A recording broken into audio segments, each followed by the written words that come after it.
dapat na manalo ngayong gabi.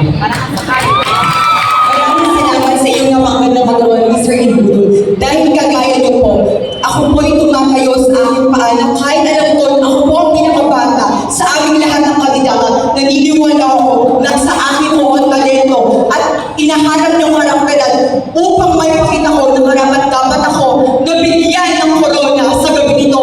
Dahil ito ang palagi niyong tatandaan, wala ako sa corona. Wala ako sa kung ano pong palamuti ang nasa akin.